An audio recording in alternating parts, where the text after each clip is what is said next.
A HIMARS strike hit a concentration of enemy forces at a training ground in the occupied part of the Zaporizhia region. According to Ukraine's main intelligence directorate, the location was identified using reconnaissance drones. The concentration of enemy personnel was detected by the defense intelligence soldiers, and they decided to add a practical component to the Muscovites, the intelligence representatives stated. Reconnaissance drones had been monitoring the Russians' movements at the training ground for some time before the attack. When the Russians stopped near the cars, a single missile by a HIMARS rocket launcher landed near them.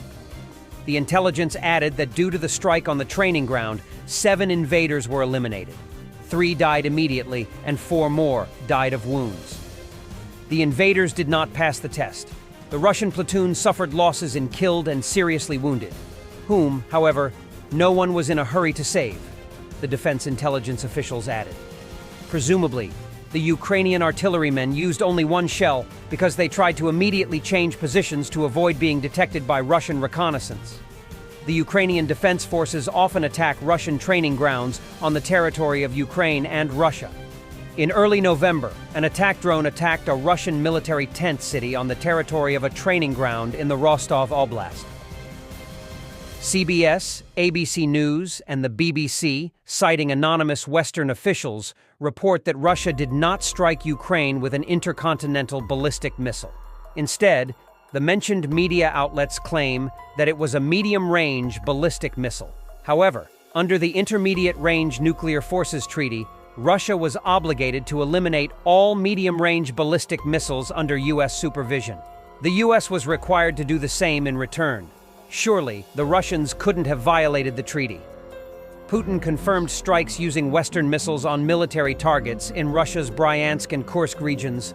The conflict in Ukraine has taken on a global dimension after the Western missile strike on Russia. Russian media quote Putin as saying.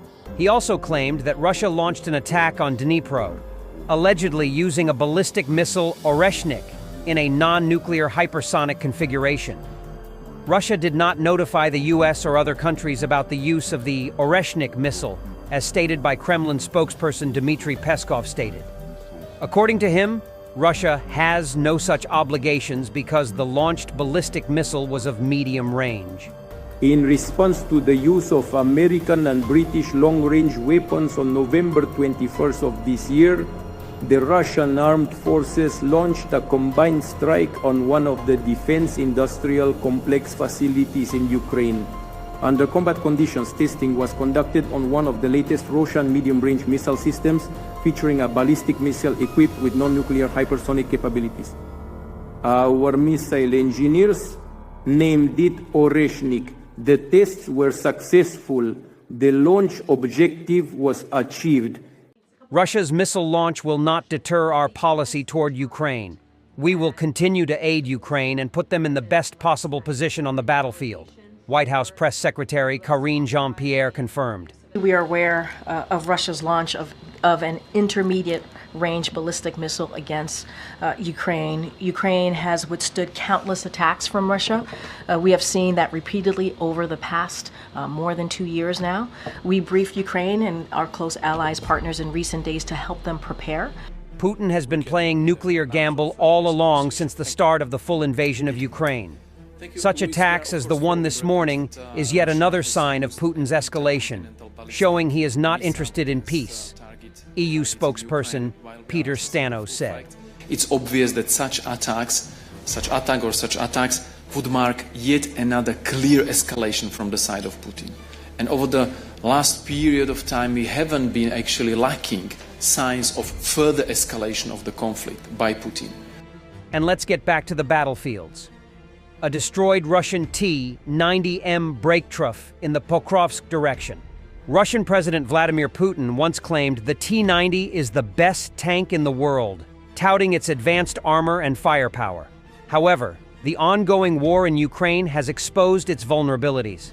Dozens of T-90s have been destroyed or captured, often by advanced Western-supplied weapons like Javelin and NLAW missiles or Ukrainian drones.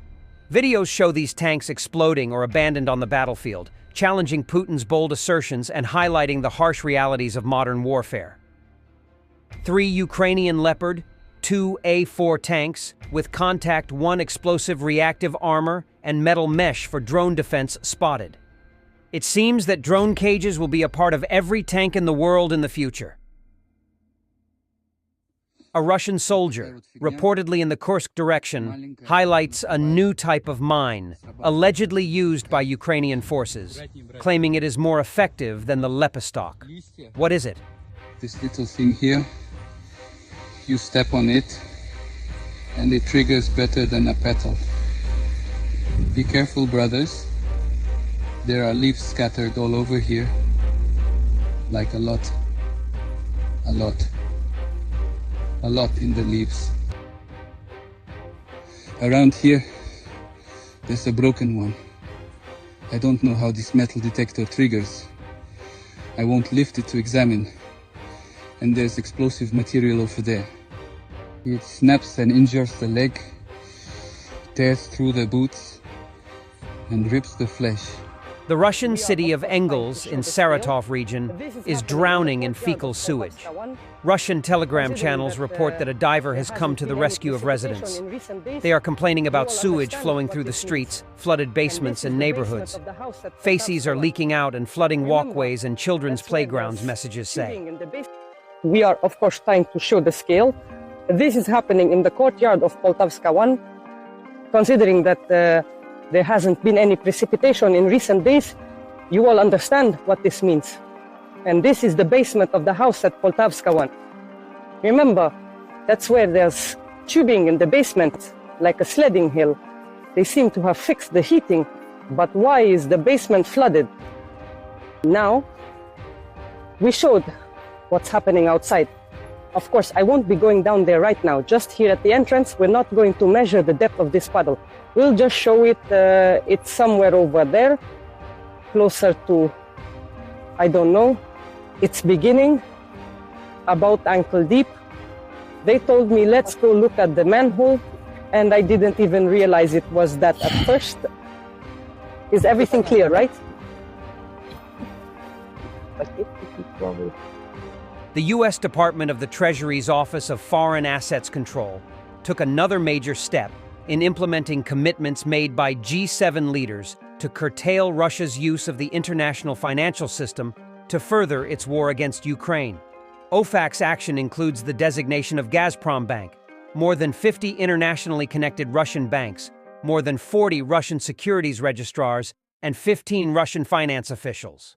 OFAC is also issuing an alert describing sanctions risks related to Russia's system for transfer of financial messages, which the Kremlin created and uses to evade sanctions.